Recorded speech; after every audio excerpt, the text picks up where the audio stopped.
Christ, Adam, I need you to play it cool. I know that playing it cool isn't really your thing, never has been, and... Wait, how do you know my name?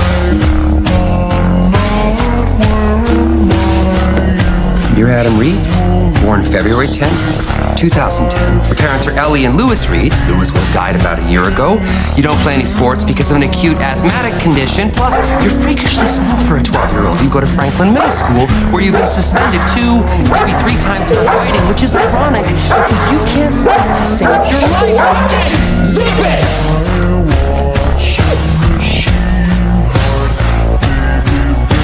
How do you know my dog's name? Because I named him.